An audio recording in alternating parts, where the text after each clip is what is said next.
Chasing Giants with Don Higgins and Terry Peer. Brought to you by Osseo Camo, nature's most lethal camouflage. Follow along as Don and Terry discuss the techniques, strategies, and dedication needed to harvest one of God's most amazing creations, world-class whitetails. Welcome, everyone, to the Chasing Giants podcast with Don Higgins. I'm Terry Peer. We're brought to you by Osseo Gear. Don, you've spent July 4th weekend deploying trail cameras. Your food plots look fantastic. We're going to touch on all of that, but most importantly, we need to save some time because we had Joe Miles on the show last week and had the dealer meeting. We're behind on some questions, so we got to make sure we leave some time to get caught back up on these questions, okay? Yeah, we've got several that have come in and picked 5 good ones for this week and encourage people to keep sending them in. So for those of you who are new to the podcast, you can go to chasinggiants.com, go to the podcast tab, and you can leave your question with your mailing information on that website, and you get a free t-shirt. You can't buy these t-shirts anywhere else. They got our sponsors' logos on the back. We got to make some updates to them because we've got some new sponsors like Novix and Mike's Mighty Micros and stuff that are going to be represented on that shirt. But we want to make sure. And Don, why don't you tell people that also don't have access to the internet how they can mail in a question? Yeah, you can just mail your question to Real World Wildlife Products at P.O. Box 55, Arthur, Illinois. Zip code is 61911. And we get a lot of those sent in by our Amish friends that Janice, every time I'm at the office, Janice hands me a stack of envelopes that's got questions from the Amish, and we use them as well as the ones that are online. So you don't have to have the internet to do it. Yep. All right. Well, let's talk a little bit about July 4th. It's one of your favorite weekends of the year because you've anticipated all winter after shed season, what bucks are around, how up bucks are starting to grow and fill out. You've left your cameras on the shelf until now. How far along are you in the process? And talk a little bit about your deployment strategy this year. Well, I did better this year than I typically do because typically we start getting towards the end of June and I can't stand it anymore and I've got to go out and put at least a couple of them out. But this year I held off until July 1st, and I had a couple on my farm that were mainly to catch trespassers. There's a couple of access points to the place that I always keep a camera on year round, but I started July 1st, and the first 5 days of July, I was putting cameras out right and left, and I got right at 31 of them out now, and I got about 25 to go. So I've got all the really important ones out, and the ones that I have left, I'm just kind of randomly, searching for a buck that I don't know of. The bucks that I know of, they've got cameras in their summer range, so trying to prioritize those over the other ones. Oh, absolutely. I mean, day one, I know where those first ones need to go, but don't have a picture of one of my main bucks yet. I do have, like, of my top 6 or 7 bucks, I've got pictures of one of those so far, and he looks like he's probably put on 10 inches or so. I would probably put him at about number 5 on my list. He's not at the top. He'll probably, just guessing by what I see now, I got both of his sheds from last spring. Somewhere between 175 and 185. 5 inches either side of 180 is probably where he's going to end up. So really good buck, but he's added a couple stickers and such, and and he's not that old. I think he's either 4 or 5 this year. I'd have to go back and look at past history to say for sure. But he's not to the point where I say he's not going to put on any more inches. He reminds me a lot of Trump, really. And Trump didn't really put on inches until between 5 and 6. And between 5 and 6, he put on like 30-some inches. And he went from about 160-inch buck to one in the 190s. And this buck is ahead of Trump at the same age, but he's got a lot of the same characteristics. Not super wide, but taller tines on his sheds from last spring. His longest tine was 13 inches. He had a 13-inch G2. His other G2 was forked, but it was broken. So I didn't get a true measurement on that one, but long tine buck, multiple brows on both sides. His brows aren't super long, but he's got 3 on one side, 2 on the other. So he's got a lot of things going for him. He's got, looks like another flyer off his G2, not the forked side, but the other side that was just the 13-inch tine last year. So he's added enough to make me think that I need to let him go another year. We'll see. He's not my top buck. That's the big thing, is that those top 3, I'm really, really anxious to see those top 3. Well, we got a whole lot more history with those too. So, right. Yeah, you've worked really hard to put a story together to document those. I want to circle back to more for our listeners to understand your full strategy of deployment. So you kind of touched on it just a little bit, but I don't think people appreciate kind of the tiers that you have. So you have cameras that go into bachelor group areas that, are far out in remote areas that, they're bachelor groups every year. You got cameras obviously on and around your farm because you're monitoring deer movement for long distances coming in. And then you got other cameras that are just exploratory, just in random places all out. Go into a little bit of detail of those 3 scenarios and why you do it that way. You said you prioritized, where your bachelor groups are, but let's dive into those 3 categories a little bit. Well, I've been doing this for a long time now. This will be my 48th season, and I've been using trail cameras since they come out. And the one thing that I've discovered is that these bachelor groups are going to be in the same places year after year. Now, that doesn't mean they're going to be visiting the very same field, because the crop rotation might change, but they're going to be real close to that proximity. I think they will bed in the same places. It's just that they might feed in different places based on crop rotation. But I'm putting a lot of those cameras on the very same tree, very same post, whatever, year after year after year, and been doing it for a decade or more. And every year there's a bachelor group there. And so those are pretty high priority, because I know I'm going to get a lot of buck pictures at those locations. Are those locations field edges? Are they down the line between the split between corn and beans? Are they on rope scrapes? How are you when you're finding these bachelor groups? Are they inside corners? What strategies are you using to pick those spots? Well, they're mainly on the field edges, because I don't want to go into the cover and bust these deer out. I know that most of the pictures I get are going to be at night. These bucks are not going to be out where I got my cameras during the day, but that's fine. All I want to know is the buck is there and how big he is this year, because then I can basically pick out my target bucks in July and August. And that doesn't mean I stop looking for more. I'm always looking for more, bigger bucks wherever I can find them. But I get a really good feel for what my season is going to be like in July and August. So I don't care if the picture's at night versus day. I don't care if it's a good picture or a crappy picture. I just want some pictures of all the bucks that are available, so then I can make a decision going forward. And then if a buck, puts on enough antler growth that I'm going to target that buck this fall, then I start going back through my previous year's records of that buck and looking at previous pictures. And something really interesting, at our dealer event, for our dealers that were at the dealer event here, where was it, the end of June, I think it was the 26th, 27th of June, I shared a picture of a buck. I told them that I wasn't going to share it elsewhere. Now, if I killed a buck, I might, but I told them I wasn't going to share it, but I was sharing it with them at that meeting.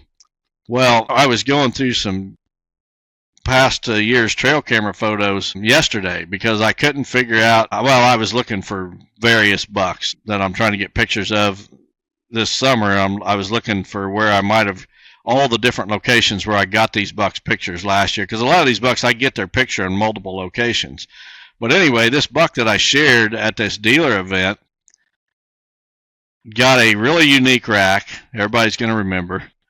Well, I got a picture of him last year, but the picture I got last year is 4.5 miles from where I got his picture the other day. Because I got his picture. How year was it?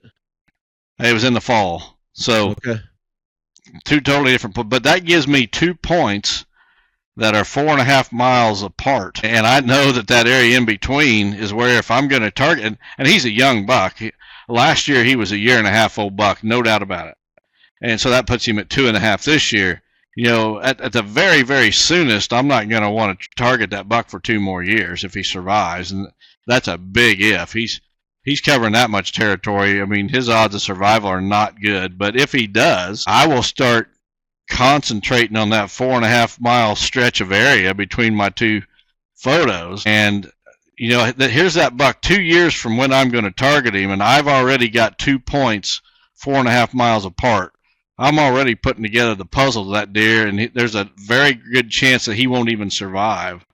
And so that's why I have so many trail cameras.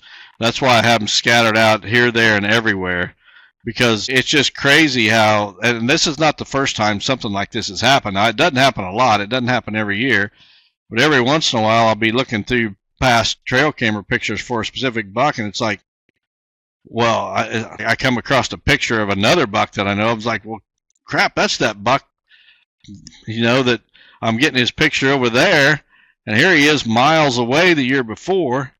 So it just helps put the picture together. And then when it does come time, like this buck right now, I've already got, there's a property in between these 2 points that I have. There's a property about halfway in between that I'm going to strive to get permission for. I think the odds are pretty good that I can get permission there, and that's going to put me right in the middle. And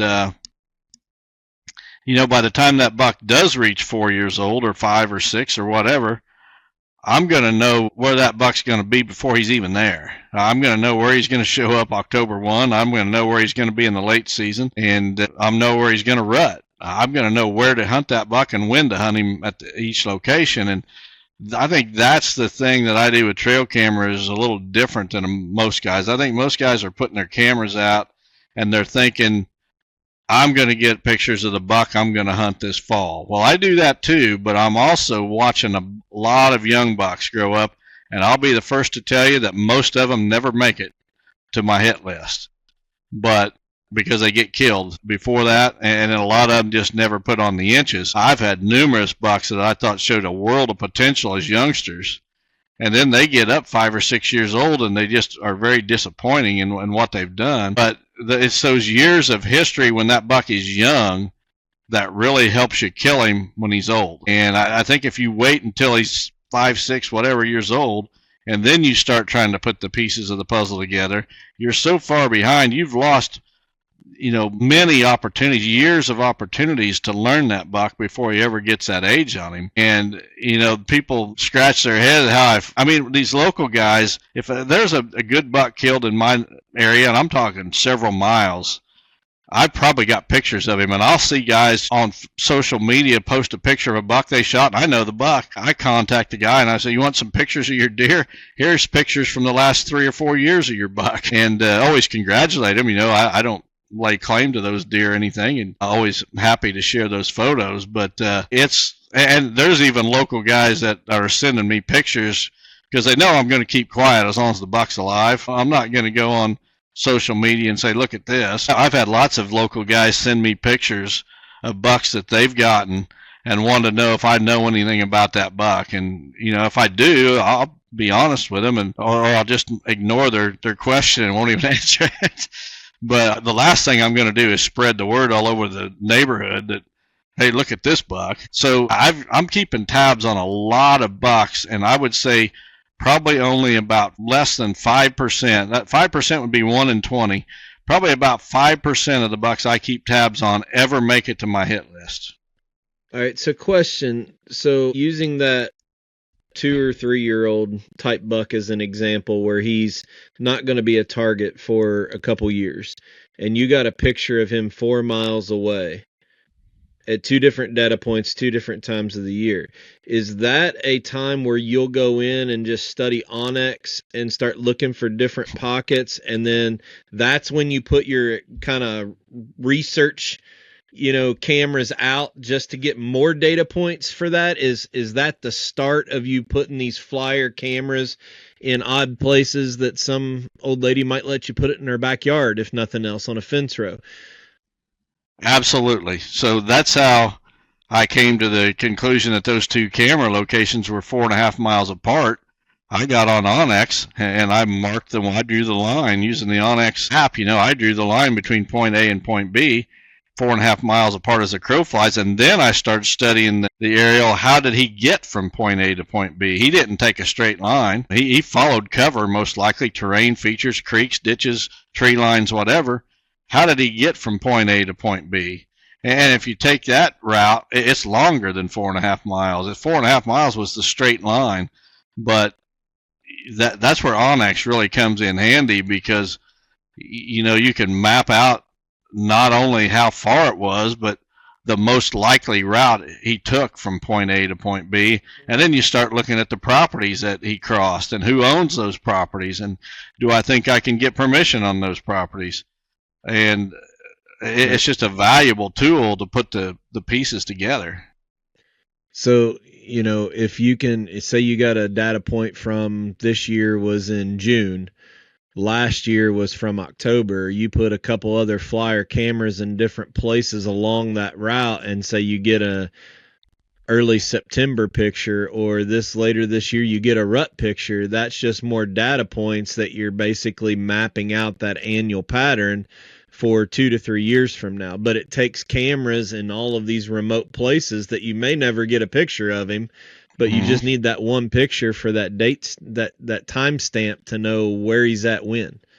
Exactly. And I know there's going to be some listeners that think, well, this guy's cheating, he's got all these cameras out and blah blah blah. If it was easy, everybody'd be doing it, and everybody'd be killing these big bucks right and left. And I don't think people appreciate how much time not only do I spend out in the field running these cameras, but studying the aerial using Onyx, basically my app of choice, not only on my phone but on my computer.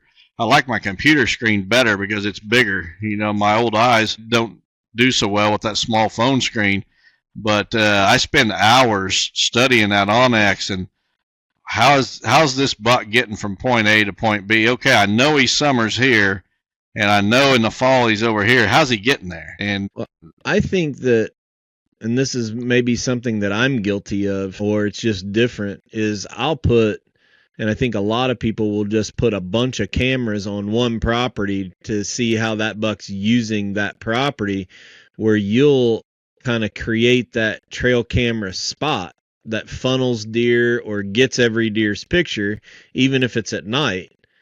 You don't have a camera on every inside corner on your entire farm. You just want to know when he's there, and you've created those pinches just like stand locations.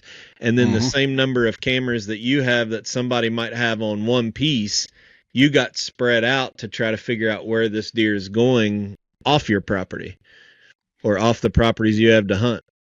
And I'll even put cameras at road crossings.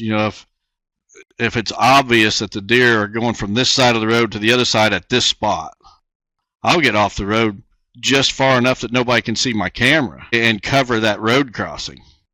Huh. Interesting. All right. Well, a little bit different in-depth discussion about trail cameras. Let's take a quick break and listen to a spot from Osseo, and we'll be right back to talk about an update on both of our food plots. We'll be right back.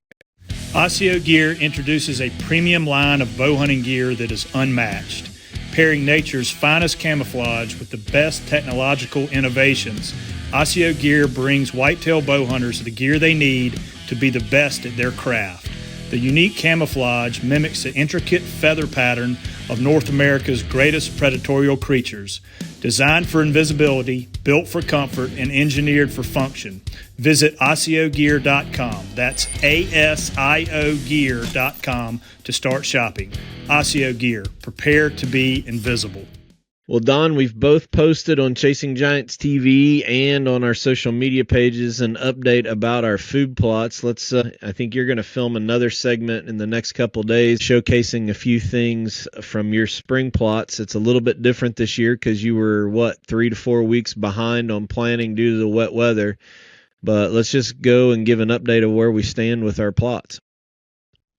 Well, it just so happens that yesterday afternoon, evening, we got 2.2 inches of rain, and it was needed. I mean, we weren't in drought conditions, but it was dry. We needed rain. And it seemed like I went out this morning, and checked my plots, and it seemed like they grew overnight. Of course, I hadn't looked at them in several days, but they're looking good, especially for being, almost a month late in planting both the corn and the beans.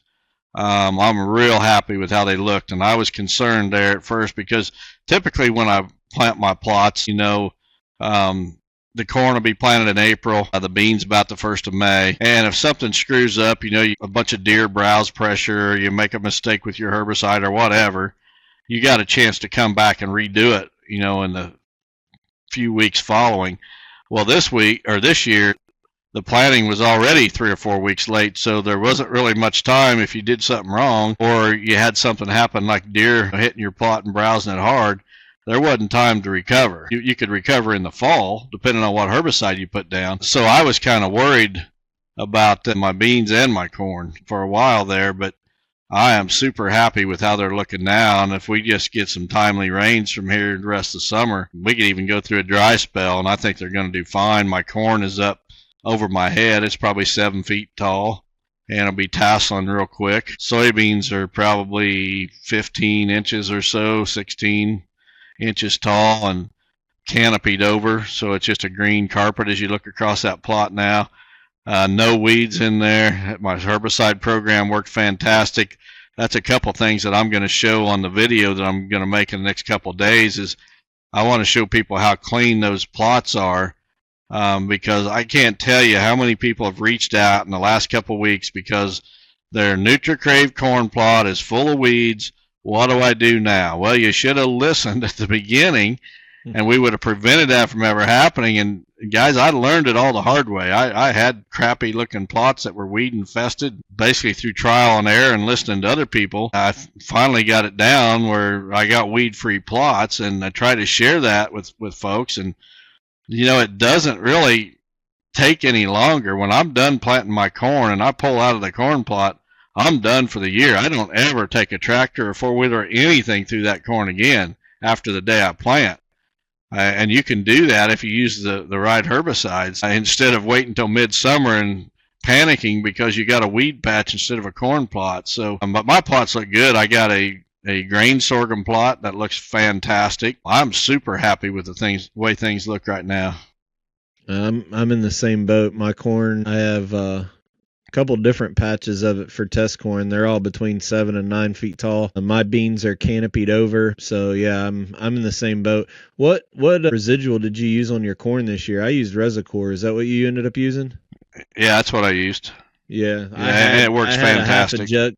I had a half a jug left from last year, so I just used it this year instead of buying more. And my NutriCrave is completely weed free and looks just absolutely fantastic. Yeah, I've already mowed my clover, I think 3 times. My alfalfa, except for the bad batch of seed that I ran out. Dwayne told the story at the dealer meeting where I couldn't get my old drill choked down far enough, and I ran out of seed and bought some buffalo off the shelf at the farm store, and it didn't germinate. But the good alfalfa seed looks like, if I ever had a year where my farm looked like a golf course, it's pretty much what it is.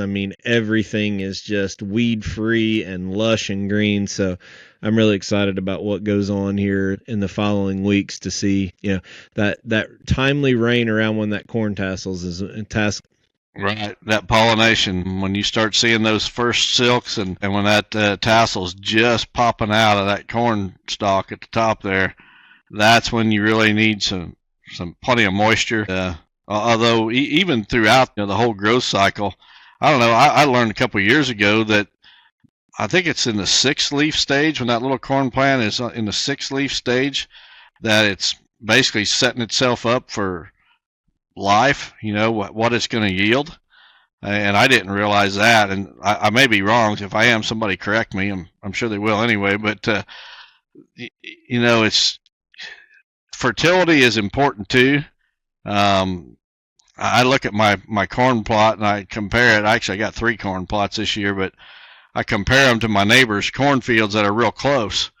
And you want that deep, dark green color. If it's looking yellowish, it's probably short on nitrogen. And sometimes when you're using urea, like we use in our plots a lot of times, you get towards the end of that growth cycle and you're running out of nitrogen, and that's when that corn will start turning yellow. But I think one thing that's really helped this year is that biochar and humic acid that I'm putting down, because I think if it's doing what it's supposed to with that urea, as that urea breaks down, those particles of biochar and humic absorb that nitrogen and holds it right there where the plant can utilize it. And I'm telling you, I've got the best looking corn. I'll compare it with any farmer's corn around my neighborhood. And I think that's a big part of it, is that the biochar and such, that I'm holding those nutrients up there where that plant can really utilize it. Yeah, absolutely.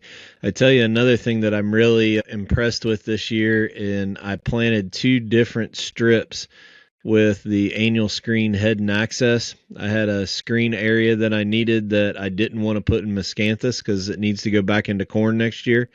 But on a bean year, I need to have a little bit of screen so you can't see where I park my truck. And I planted some early and I planted some late. And the test is going to be which one stands better. And, your theory is the taller and bigger it gets, the more it's going to want to fall down when the wind pressure is when it's dry. So it'll be really interesting to see which one has the longer standability, planting it early and letting it get really, really tall, or planting it a little bit late. So I'm interested to see how that experiment works later this winter. We never stop testing. There's not a year goes by that you and I both don't have some kind of test going on our farms. This year we both got corn tests, testing some new corn varieties, but other things as well. So never ends. Never ends.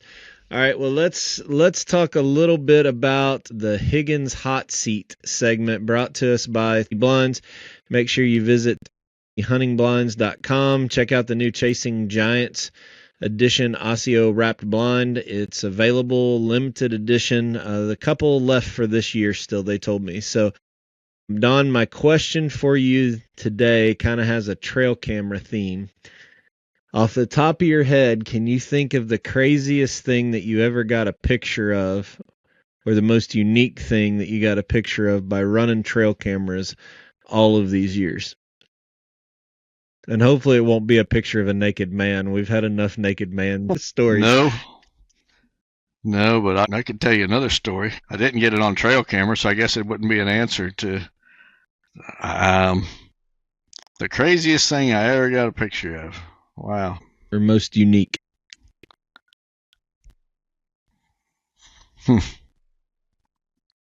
Well, I've got just about every form of wildlife that's out there. I mean, minks, bobcats, everything that's in the woods, I've got its picture. It's got to be something to do with people. I've got some weird people pictures. Lots of them. I keep thinking about the ones that were digging up the turnips in the plot field. That might be some of the most unique. Yeah. So that's got to be right up there. So it was on a lease property that we had, and we had a food plot that was basically planted in deadly dozen, had some real nice turnips and radish in it that fall. And on Christmas Day at noon, you would think on Christmas Day at noon, people would be home eating Christmas dinner with their families. Not this family.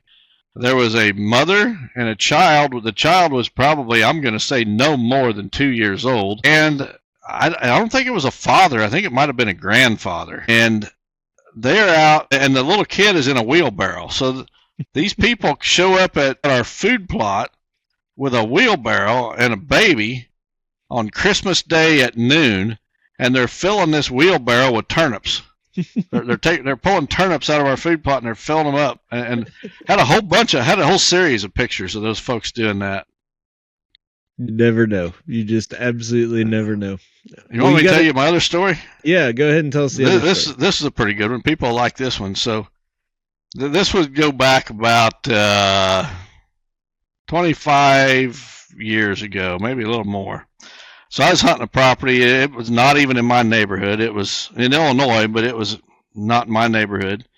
A pretty good little drive. I'd been hunting a property in that area for a couple of years. I had permission from two different landowners right there side by side. And one of the landowners had dementia. And the crazy thing is you'd go to he lived up a lane, and he'd want you to park there up by his barn, and no problem. And you'd go there and hunt, and some days he would remember you, and some days he didn't remember you, and he'd run you off. And it was not close to home, so, I was driving probably 45 minutes anyway to this property, and I never knew if the guy was going to run me off or I was going to get to hunt.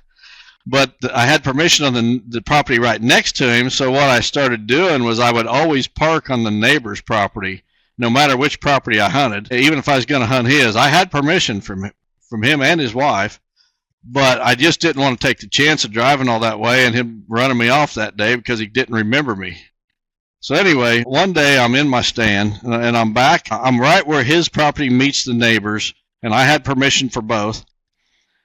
And I'm in my stand, and this guy comes with dementia. He comes walking through the woods, and it's a rut. It's in November. I'm hunting all day. And it was right after lunch. It's probably 1 o'clock in the afternoon, and I hadn't seen much that day. But here comes this old guy, walking through the woods. We're back in the middle of nowhere. This is not like around my house. This is deliverance country. When the sun goes down, the banjos start playing. You start running for your truck and getting the heck out of Dodge. But this guy comes walking through the woods, mid-November, middle of the day, and he doesn't. And I'm in my tree stand, and he's walking around right under me, and he doesn't have any idea I'm there. So I whistle, and he stops and he looks around, and I just sit there. And then he convinces himself he didn't really hear it, and he starts moving around a little bit, and he's just, I don't know what he's doing. He's just like wandering. And I whistle again. He stops, and he locks him up, and he's looking around. He just can't figure out where this whistle's coming from. And I do this about 3 or 4 more times, and finally the guy just lets out a big string of cuss words a mile long. Where in the blankety blank are you at? And he's right under me at this point.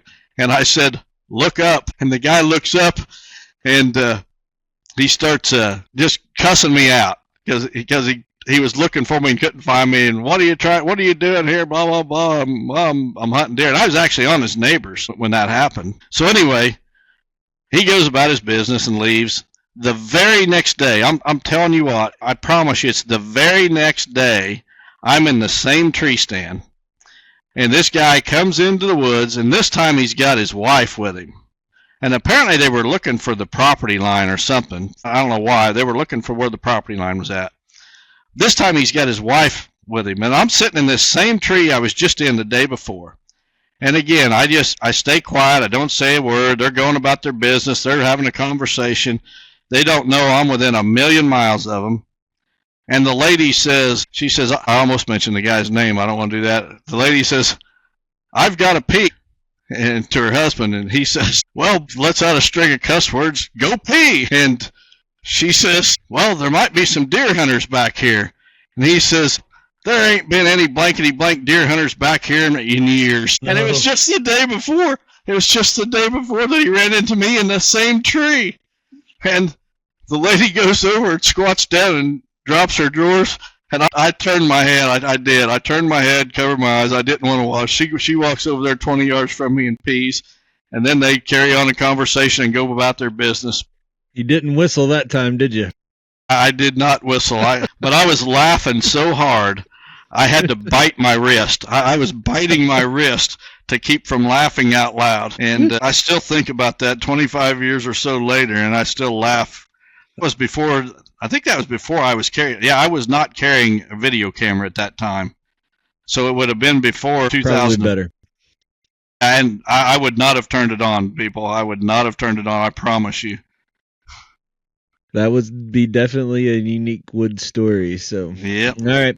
Well, before we move on to the Midwest Land Group listener submitted questions, I just want to make sure everybody knows that the Chasing Assurance podcast is up and running. We've already recorded 4 episodes. The 4th episode releases this week.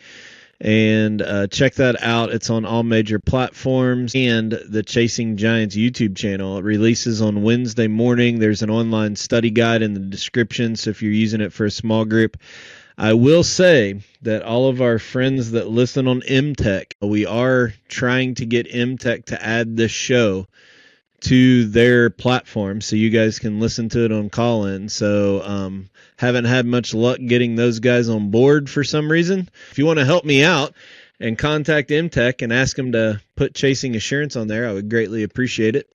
And most of all, we want to thank Midwest Land Group for this spot, and we'll be right back with our first listener-submitted question. Don't risk your most valuable asset with a part-time agent. Most real estate agents are part-time, working another job, trying to scratch together a few extra bucks in real estate as a side gig. Their inexperience will cost you thousands at closing. Not at Midwest Land Group. They only hire full-time professionals. Their agents are passionate about the outdoors, highly trained, and committed to maximizing the value of your land. If you're interested in selling your land, don't risk it with a part-time agent. Visit MidwestLandGroup.com. All right, our first question comes from Dustin Ward from Liston, Indiana. It says, hey guys, thank you for the great content. I know you often say spring food plotters typically start too late and fall food plotters are too early. However, I often find myself in late August behind the curve on my weed control and maybe too late to spray with 2,4-D. I have seen internet experts with a weed control regimen in July and August. If I plan to no-till drill my food plots in mid to late August, when should I start my weed control program? Thanks for all you do.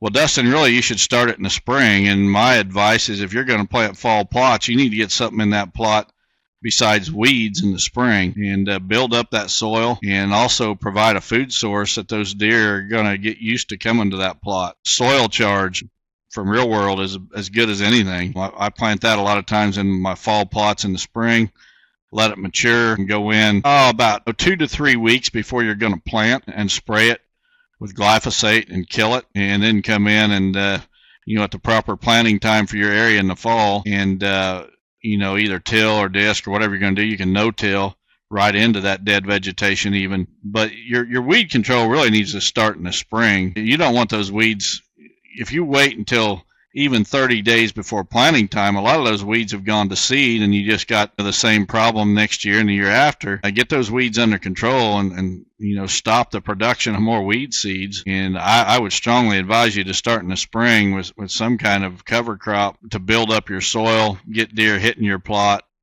and keeping the weeds down. If that wasn't an option and somebody's just got a field full of weeds, what's the timeline on that? If maybe they just got a new property or access to something and they want to plant around that 1st of September mark? Well, I totally understand that situation as well because I've been in it with lease properties in the past even permission properties where I've been allowed to plant a small food plot.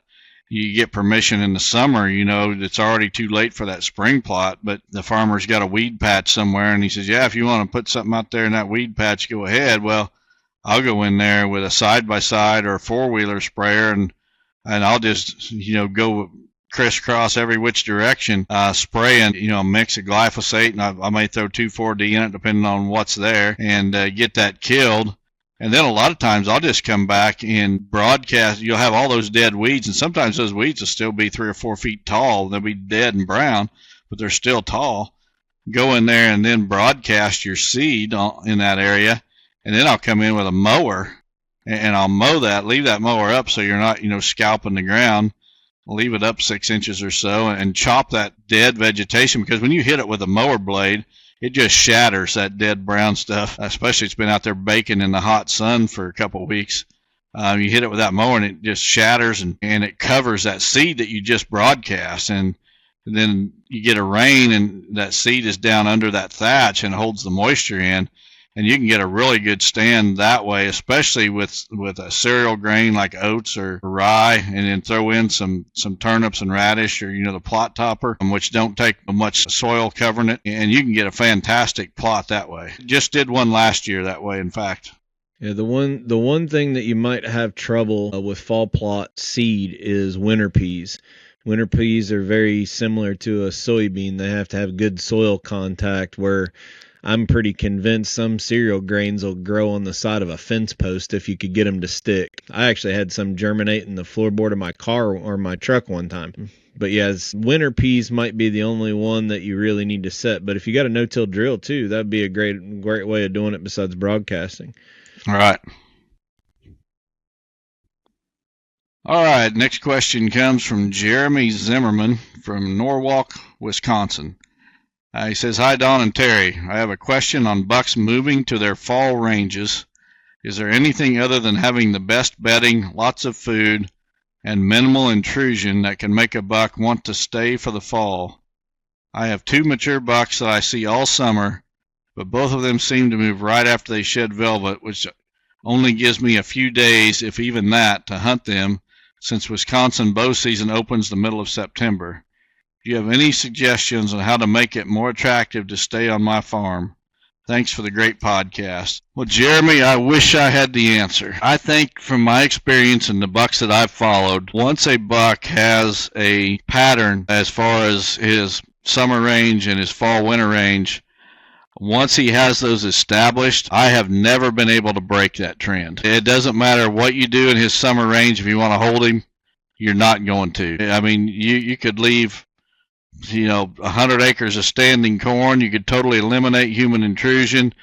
You could have 100 does there for him to breed, and you're not going to break that cycle from what I've seen. I've never done it one time. Not a single time have I ever been able to change a buck's pattern like that. And sometimes those patterns make absolutely no sense whatsoever. And I've told the story before of a buck from several years ago that would summer on a small piece of private ground where I had trail cameras, and then when he would shift his range in the fall, he would always move, and I never could figure out where he went. And I was looking because he was a pretty good buck. Eventually, he got shot on public land that was about a mile and a half or 2 miles from where he summered. And I never thought to look on the public land because I thought this mature buck, there's no way he's going to spend his fall and winter on that public land where there's so much human pressure. I just never thought to do it, and yet he got shot there. And I'm sure that's where he was going because that's one place I did not ever look for him.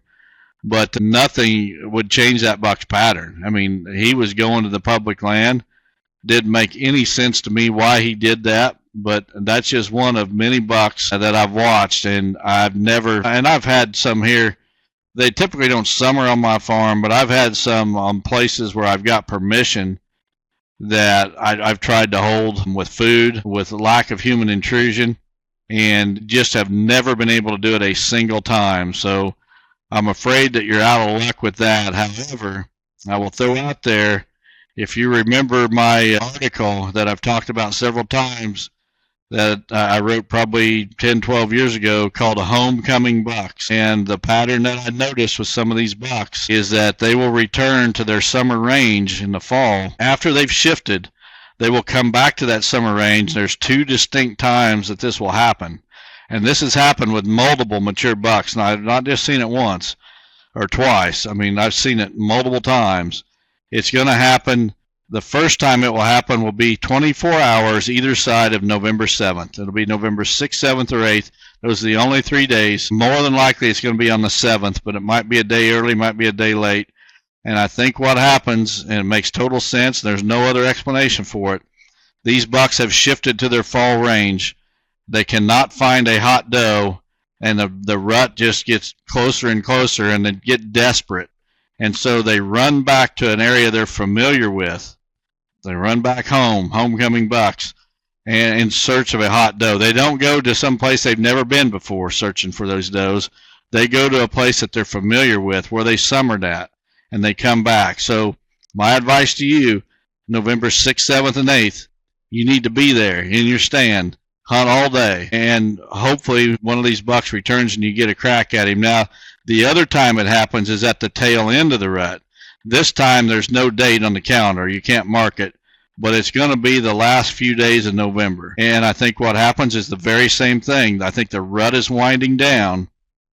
That buck has rutted in his fall range, and he's bred does, and he's gone from doe to doe. If he's a mature buck, he's probably bounced from one right to the next. And then at the tail end of the rut, he can't find that next hot doe. And out of desperation, he runs back to his summer range where he's familiar. And when they do this, guys, they're not going back and staying. A lot of times it'll happen in one night. They come back and I get their pictures at one night, and that's it. He's not there in daylight even. But sometimes they'll come back and they'll stay a day. You know, they make that journey, I think, at night most of the time, and they may stay a day in that summer range, and then boom, next night they go right back to their fall range. But it's going to happen right around November 7th or the tail end of November. The last 2 or 3 days are when it's most likely to happen. And not every buck does it, but I have seen it with multiple bucks. I've documented it in seminars with photos. You know, here he is returning, and I've had cameras here for the entire month of November. I got his picture here in the summer. Here he is in velvet. He disperses November 7th. I get his picture, and then maybe again at the end of November, but that's it. He's gone the rest of the time, and I'm sure he's just in a desperate situation looking for a hot doe when that happens. So you can't shift a buck's home range or even his fall range as we're talking here, but there is a couple of opportunities for you to keep in mind, and at those times of the year you need to spend as much time in your stand as possible. There's a chance one of those bucks could come home. Okay. Next question comes from Drew Ramage from Boaz, Kentucky. Says, as of July 4th, the farm I lease has not been planted in corn or soybeans as in years past, and it appears it won't be planted this year because of the constant rain. The farm is in a CWD county, mostly tillable, and around 300 acres. I would appreciate your insight on how you would approach the fall with this change to the farm. I doubt spring wheat will be planted, and we have the ability to plant fall food plots. May God continue to bless you and the USA, Drew. Well, Drew, I see this as not a negative. I see this as a golden opportunity. I would go to that landowner farmer and I would offer to plant those fields that have laid fallow this year into a cover crop. He can terminate that cover crop in the spring and plant his next year's crop. But this fall, you can go in there with a mix like Deadly Dozen or Harvest Salad or whatever and plant as many acres as he'll let you plant. If he'll let you plant 40 acres, plant a 40-acre field, and guess what? You're going to have the deer. The bigger that plot, the bigger you're planting, the more deer you're going to have. So on that farm, instead of in the fall having a harvested cornfield or a harvested soybean field, you could have a ginormous green field with multiple species that the farmer is more than happy to allow you to do because you're helping to build his soil. And then in the spring, he just terminates it and he goes about his farming. That's exactly what I'd be doing. Is I'd be going and visiting that guy right now, and I'd be lining up a way to plant multiple acres, not just 3 or 4 acres. I'd be planting 40 if he would allow it. Yeah, absolutely.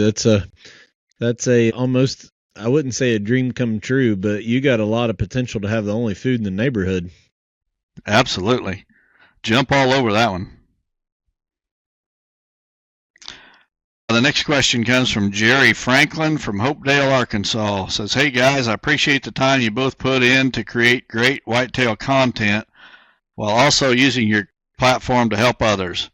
My question is for both of you. What do you consider to be your greatest accomplishment in the deer woods, and what is your greatest accomplishment in life outside of the deer woods or beyond deer hunting? It sure seems like you guys have plenty to be proud of, both with your hunting accomplishments as well as in life in general. Keep up the great work, as I know a lot of young guys look up to you. Well, Jerry, I can tell you my greatest accomplishment in the deer woods is probably, it's not the fact that I have 3 200-inch bucks, as many people would guess. Twice, and I don't think anybody has ever done that. I've done it twice. I've shot we got a 2-buck limit in Illinois, and there's 2 times where my 2 bucks have totaled 400 inches or more. And I did it in 2017 when I shot Smokey and Trump, and I did it in 2020 when I shot Mel and the Joey buck.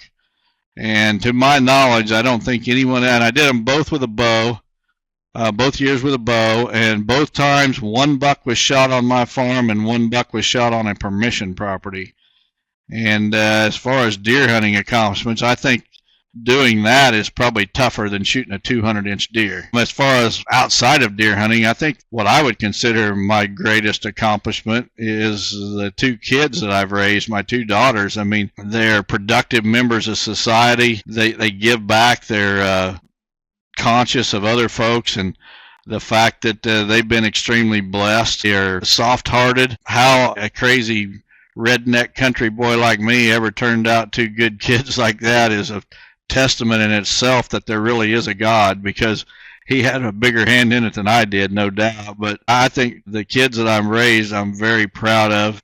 Probably my greatest accomplishment on this earth. The other thing that would rival that is the fact that through various platforms, I think Terry and I have both led people to Christ. I just had lunch today with a listener of this podcast that gives us a lot of credit for the way he leads his life today. And we've had several people reach out to both of us. They've got baptized. They've turned to Christ because of the way we've used our platform. And that would rank right up there too. When he says the accomplishment in the deer woods, I don't have any records, and I don't know. I think that the deer woods have created an opportunity for us to witness. So I think answering the question a different way is, I think for both of us, even above your 400-inch deer, inside the deer woods, we have created a platform that we can use as a ministry. And I say the exact same thing as you did. It's my kids. My oldest daughter is on the board of Lester's Feet. She's married and a nurse at University of Kentucky Hospital, and has the most kindest, gentlest servant's heart you would ever imagine. My son is in between his freshman and sophomore year at the University of Kentucky as a marketing major, and is traveling around with a drum and bugle corps this year, doing all kinds of music-related stuff, touring all over the country. And my youngest daughter is just graduated high school and is going to be attending Miami of Oxford in Ohio next year in the honors program in business analytics. So I got three very smart, very kind, and well-behaved children. I'm glad they took after their mother. Actually, my youngest daughter is in Orlando right now. She placed third in the nation in a business testing thing. So she was number 3 in the entire country as it relates to graduating seniors for business comprehension in certain aspects of business, like accounting and stuff. So I told her she's going to either have to figure out how to get involved in the machine tool industry or the outdoor industry and take care of her pops, because I don't know how many more years I'm able to keep the pace that I'm taking now. But we're both very, very blessed with our families. There's no doubt about that. Absolutely. And our kids are very compassionate. Both mine and Terry's are compassionate towards others. You know, society is full of givers and takers, and our kids are definitely givers. They're going to leave a lot more on society than they ever take from it. And that's something that we can both be proud of. Absolutely. So it's far more than deer hunting. I mean, who would have ever thought that our passion for what we did in the woods would open the doors that it has? I mean, it's been a blessing to us with our other businesses. It's been a blessing with our families. It's been a blessing. I mean, we started a nonprofit foundation and ran $2 million through this thing to help families with sick kids. I mean, who would have ever thought that? It's crazy. God's opened some big doors, and all we did was walk through them. Yes, sir. The next one comes from Nick Miller from Mansfield, Ohio. Says, "Hi, Don and Terry. I hope life is treating you both well. On one of your recent episodes, you guys were discussing the importance of shooting does on your hunting properties, especially those does that have buttonbuck fawns.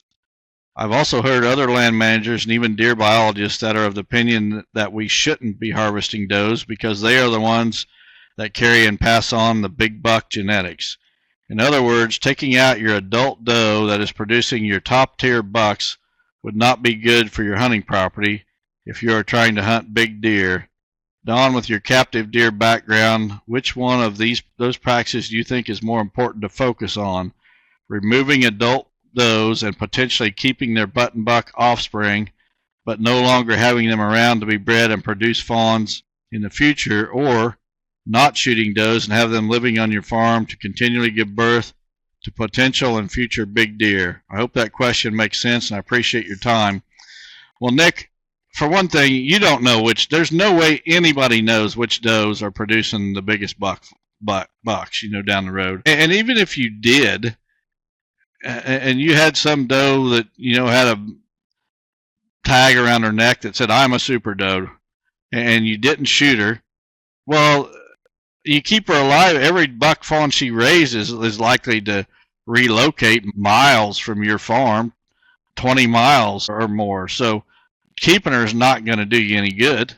So it makes no sense. Keeping those buck fawns around, as many buck fawns around, is definitely the way to go. The other thing is, and I've seen it on my own farm, you can have too many does. I'm not one of these guys that preaches, you got to shoot X number of does, per acre, have some formula. I've said on here many times, I think proper doe management cannot be done on a single property, because you can shoot 20 and 25 show up from the neighbor. It takes an effort over a larger area, because the herd just kind of evenly distributes itself across the habitat. There'll be pockets where they'll be more likely to congregate based on human pressure as much as anything, but you got to control the does in most cases, and it's how you go about it. It's where you shoot them. You don't shoot them in your sanctuary or where they're likely to get back into your sanctuary. I've even gotten to the point where I'm going to do my doe harvest with a gun, and I'm going to shoot them in the head. I'm going to drop them right in their tracks so there's no trail on them, and I'm not even going to do it with my bow anymore. I still think it needs to be done. I can see a difference in my food plots this year. Last season, I shot more does on my farm than I ever have, by more than double. And this year, my food plots, they're getting some browse pressure, but it's nothing like it has been the past 2 or 3 years. And I think it's critical for the habitat as much as anything. Too many deer ruins the habitat. It doesn't just ruin your food plots by browse pressure. I was on a farm this weekend looking at hunting permission, and I could see a browse line. The guy that farms it called me up about hunting on this property, and he said, "I don't know if there's any giant bucks there, but I can tell you that there's a whole lot of mama does and babies everywhere." And when I got onto the farm, I could see a browse line along the field edge. So having too many deer is not just detrimental on the deer herd, but it's detrimental on the habitat. So we need to keep them in check. But the idea that you let the does go because they're going to produce your buck fawns, which are going to become big bucks, is absolutely ridiculous, because those buck fawns are more likely to leave, and you don't have them there anyway. So, and the other thing that I think is a misconception that people have is that the bigger the doe, the bigger the buck she's going to produce. Absolutely got nothing at all to do with this. The body size of that doe does not have anything to do with the buck fawn she's going to raise.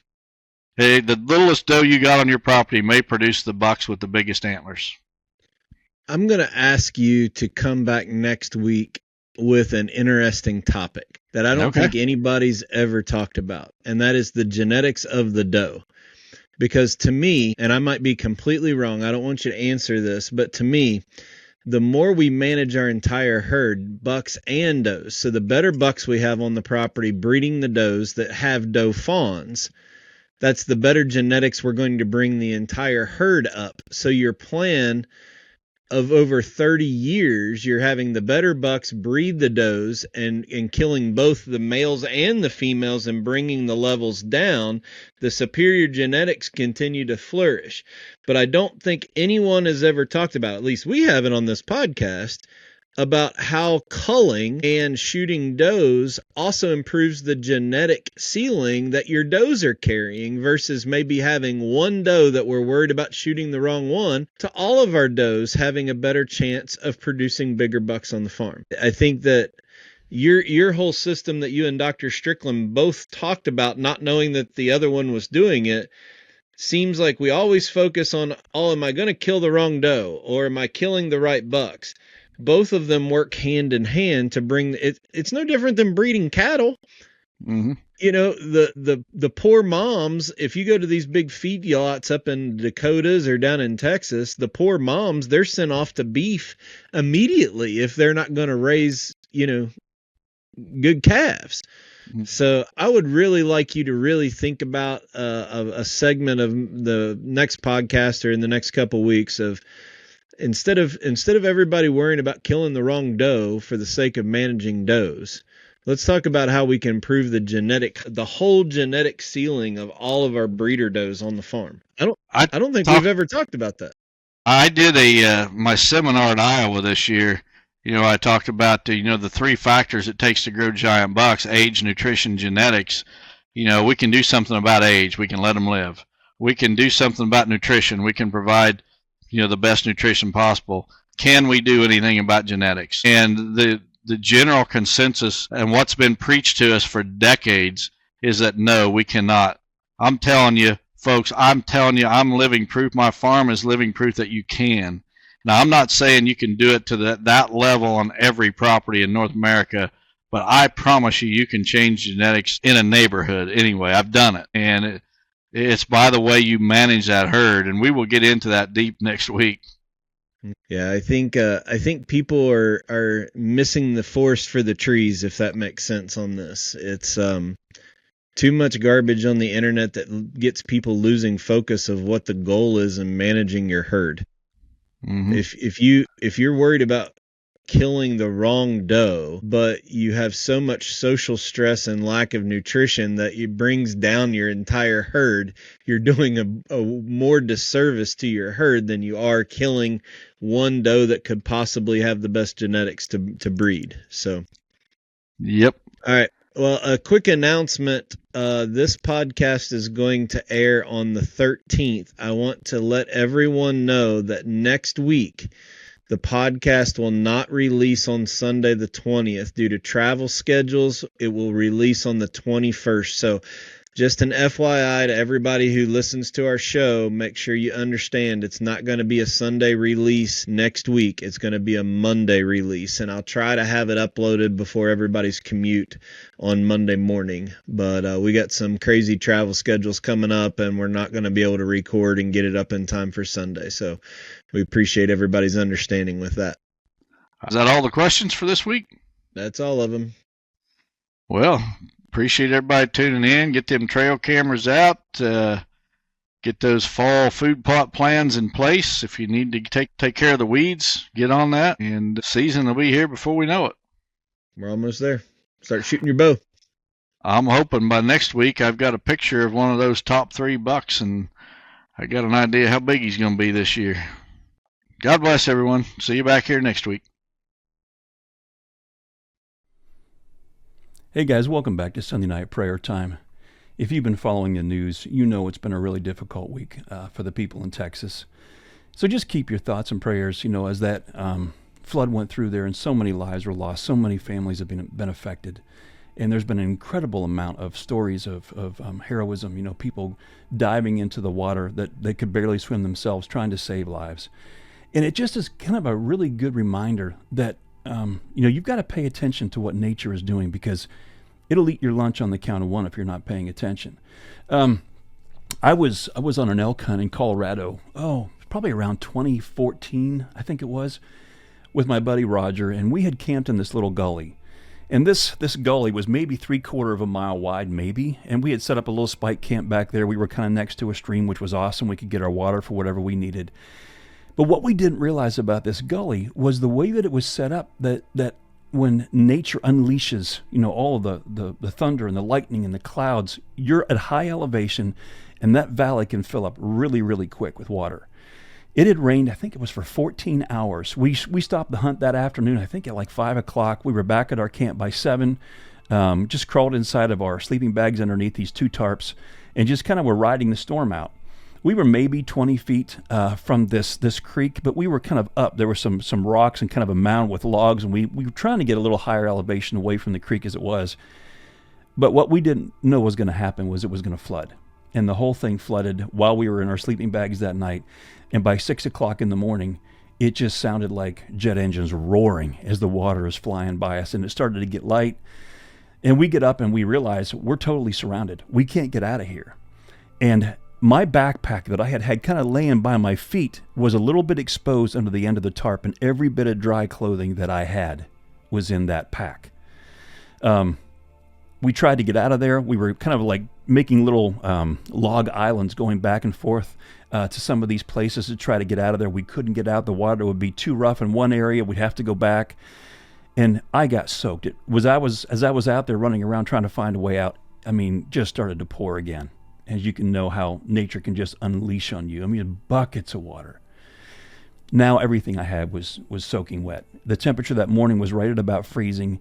And I can remember looking at Roger, I was confused because I was trying to tie my boot, which had come untied, and I couldn't remember how to tie it. He was Special Forces. He recognized hypothermia really fast. And he said, Brand, he goes, we got to get that wet clothes off of you. And we have one other guy with us, Brian. And he goes, if we can't get you your body core temperature back up over 95, he says, I'm going to have to get all those clothes off of you and put you in a sleeping bag between the two of us. And I went, yeah, that ain't going to happen. I think that's what kind of snapped me out of it. But the power of nature, I mean, it can eat your lunch, like I said, on the count of one if you're not paying attention. But it's so important to remember you have to have brothers with you that know what they're doing. So when you're maybe not on your A game, you have someone who is. Whenever you have a brother who's got your six and he's walking with you, you're not only safer, you're stronger. We were on a bear hunt out there. This was maybe about 4 years ago. And I had shot a bear at about 32 yards. And as the thing was walking in front of me, I was kind of back in some scrub oak, and this thing was kind of walking up a little bit of a tall grass from a ravine coming up to the top. And he was at 32 yards. I got him broadside, and just like we do with whitetails, I just kind of went, meh, and just froze him, let the arrow fly. Well, when the arrow hit the bear, it hit him perfect, right behind that front shoulder. And it was a little bit of quartering away, so I knew I'd definitely gotten lungs on this shot. Well, he immediately spins and comes full bore at me. I mean, as hard charging as he could be. I mean, I've never seen an animal cover ground that fast in my life. And he was almost doing a roar and snarling. I had on leafy camo, so here I am, I'm at full draw. And this thing, as it blows by me, I didn't move because I had the sun going in his eyes as it was going down, and I had the wind going in my face. Perfect situation. He knew where the arrow had come from, and he's running at that direction. He had no idea I was standing right there when he passed me at 3 feet, full charge. He was so close I could have taken my arrow and tapped him on the head. I mean, it was that close. So my buddy who heard me do that, Matt, and then he heard the whack of the arrow hit, he waits about 10 minutes. He comes walking down to me. He had been about 100 yards, maybe 80 yards, something like that up on the hill. And he says, how big is he? He thought I had an elk tag too, and he thought it was an elk. And I said, dude, no. I said, this was a bear. And he sees the arrow laying about 8 feet in front of me. And he said, you shot him at 8 feet? I said, no. I said, I shot him at 32 yards. That's where the arrow fell out. And I said, he passed me at 3 feet. So we get our headlamps out. We give it, probably about 40 minutes. And we start walking back into the scrub oak behind me, which goes down into a really deep ravine that's so thick. Bears love it down in this area because they can get down in there. You'll never see them, never find them. And we're going down through this. There was a brush pile behind me that was probably about 7 or 8 yards in length. And I watched this bear as I spun around, watched him clear that entire thing with one jump. I mean, these things can move. And this wasn't a small bear. It was probably 250, 275. I mean, we're talking black bears. We're not talking, 800, 1,000 pound grizzlies. But still, 275 to 300, it's a decent bear. So we start going down through the scrub oak. We're staying really close within visual sight of each other. I'm following the blood trail. He's kind of looking ahead, looking for other things. We get our headlamps going. It's now getting dark. And this scrub oak was so thick. I mean, everything that I could do to pull, it's almost like going through alder bushes up in Alaska, maybe just a little bit smaller. I'm pulling this stuff apart, and it's now dark, and we're getting close. And I had left my handgun back at camp. So I've got a 44 Raging Bull, and I've also got like a 9mm. And sometimes in Colorado, I'll just take the 9. I'm not too worried about it. You might have a wolf, or you might have a mountain lion. But I had left it back at camp. So as we're getting close in the dark, we maybe got 15 to 20 feet away from where the bear was, and I can hear him. I can hear him breathing. I knew he was expiring, but I've also walked up on bears that I've tracked before thinking they were done, and they've stood up and faced me. I look at Tim, we kind of whisper each other, and he says, man, let's just mark this on our Onyx. Let's get out of here. We'll come back in the morning. So that's what we did. We went back maybe 3/4 of a mile back to this little hand-built cabin back in the mountains. And one of our other buddies, his name is Ken. Ken is, he's about 6'4", about 280. He played professional NFL football. He still benches over 500 pounds at like 62 years old, big boy. And then we told him what had happened. And so he comes down, he helps us get this thing out of there because this thing was in so thick and so steep of a hill, even the two of us could barely move this. Well, the beautiful thing was when you have that third guy, especially Ken, who is so big, we were able to lean on him, and he was able to help us get that bear out of here. So what I wanted to kind of talk about with these stories really is, the enemy is going to come after us just like that. And he's going to wait till we were alone. Tim wasn't with me when I shoot this bear and it comes at me full bore. Had I not been thinking straight, because that leafy camo, the sun, the wind, everything was playing just right. I've hunted for a lot of years. So in that moment, I didn't panic. Honestly, it happened so fast, I kind of didn't have time. But it's one of those situations where, your thoughts create your emotions create your actions. And in that moment, if you panic, if all of a sudden those thoughts that you're having that this bear could kill me creates unhealthy emotions, you're not going to act in a way that's going to be healthy for you, right? And so it's the same thing when you think about in our life. When the enemy is coming after us, he loves to put thoughts in our head. Because what thoughts do is they create like a tsunami, a flood of emotions that come into us. Now, your emotions, I can talk about unhealthy thoughts because the enemy is the author of that, not God. We know that.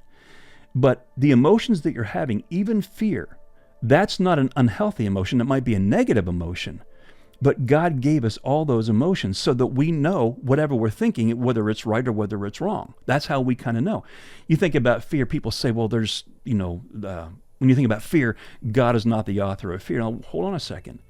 If your child is running out in front of a semi chasing a ball, that fear within you, what could happen, will cause you to run out and save that child's life. So you can see it might be a negative emotion in most cases, but it's not an unhealthy emotion because it's what moves you. If you see a child being sexually molested, well, the anger, the righteous anger that you feel within you is going to cause you to rise up and do something about it. But in the situation that I'm talking about here, what was so nice was I had a brother who had my 6. And I had another brother who was helping us carry everything out. And like I was saying, when you have those extra men in your life that have your 6, it doesn't just make you safer, it makes you stronger. There's a scripture verse. It's out of Ecclesiastes, and it's 4, 9, and 10. And in the verse, it talks about, it says, 2 are better than 1. If one falls, then the other one helps him up.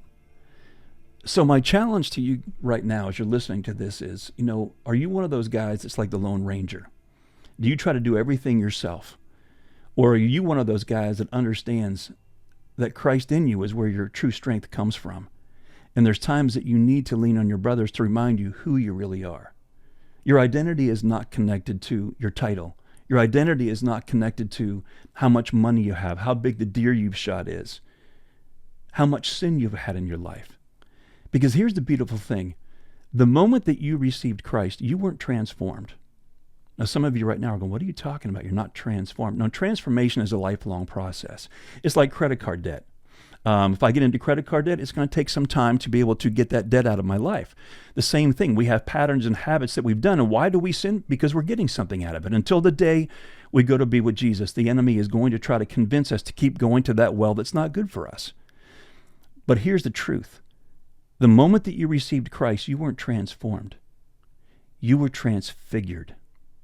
Huge difference between transfiguration and transformation. The core of who you really are, Christ in you. When you look in Ephesians chapter 1, verses 13 and 14, it talks about that we were marked in him with a seal, a stamp of the Holy Spirit, guaranteeing our inheritance the moment that we believed. You weren't transformed, you were transfigured. I made a post on social media the other day, and it basically said, grace doesn't come from works. We can do works because of grace. It's so important to have someone in your life that reminds you who you really are and that you have what it takes because of God being in you. So in those moments when those storms, and they're going to come, we have in the wilds, we have storms happening. The same thing happens on the home front. Maybe you find out that you've got cancer, right? Maybe you've been through a divorce. Maybe you lost your job. Maybe you found out your daughter is pregnant or your son is on drugs or some major thing, because those are big things. But we have to have someone that we can share the load with. And just like Ken helping to drag that bear out, there's something about having those buddies who have our six. And when I say that, I always talk about, I've got my six that are going to carry me out someday when my time on this earth is over. But I don't want to wait to be plugged into those six to be carrying me out. I want to be plugged into those six men that I have in my life that will carry me through this life. We need that. Those who know God and can remind us who we really are. Do you have those guys in your life? And so I want to challenge you. If you don't, why not? You need them desperately in your life.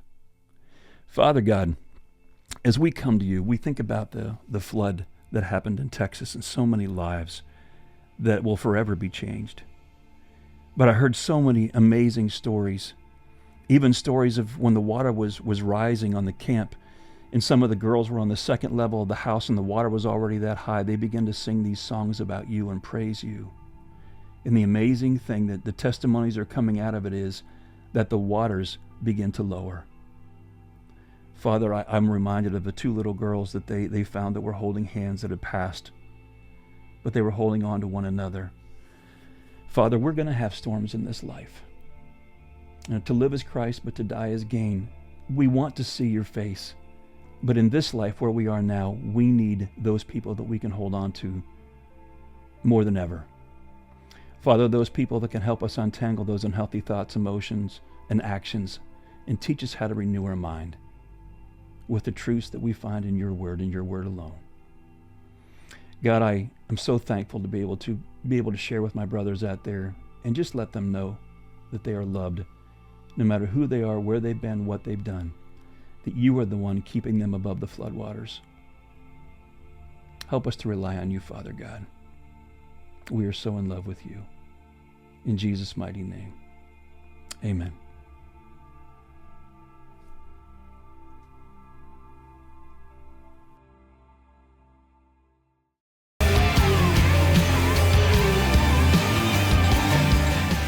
Chasing Giants has been brought to you by Osseo Camo. Thanks for listening, and tune in next week for another episode of Chasing Giants.